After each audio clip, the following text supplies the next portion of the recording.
আসসালামু আলাইকুম। দেখুন এই পুলিশ অফিসার সে কি কাজটা করছে। এমন নির্মম কাজ মানুষ করে? ঝিনাইদহের কালীগঞ্জ উপজেলার বাবর আলীর ছেলে ইমন। তার দাবি ২০১২ সালে স্ত্রীকে নিয়ে বেড়াতে গিয়েছিলেন মৌলভীবাজারে।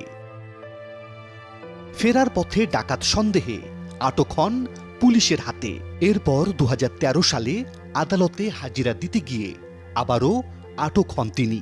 এক পর্যায়ে সার্কেল আলমগীর সাহেব আমাদের ডাক দেয়, বিভিন্ন কথাবার্তা বলে বলে আমাদের দুজনকে আলাদা করে ফেলে। তদন্ত ওসি দিলীপ কুমারের রুমের ভিতরে রেখে চুন দিয়ে এবং সুপার ব্লু যেটা আসলে দিয়ে আমাকে একাধিক মামলার সাথে সম্পৃক্ত করে আমাকে বানায় দেয় ডাকাত।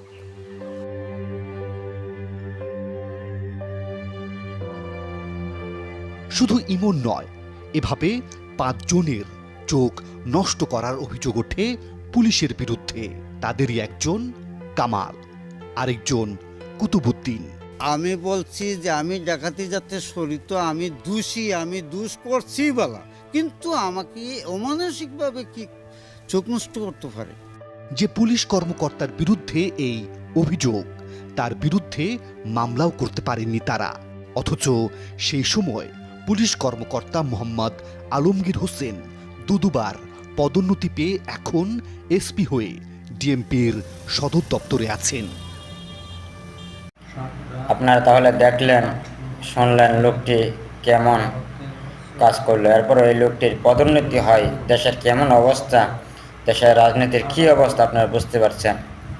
এরকম কাজ করার পরেও আমাদের দেশের পুলিশ অফিসারদের পদোন্নতি হয়। যাই হোক, আপনারা ভিডিওটি বেশি বেশি করে শেয়ার করবেন, যেন কোনো ভালো মানবাধিকার কর্মীদের চোখের সামনে পড়ে এবং উপর লেভেলে কোনো ভালো কর্মকর্তা, আইন প্রয়োগকারী সংস্থার নজরে আসে।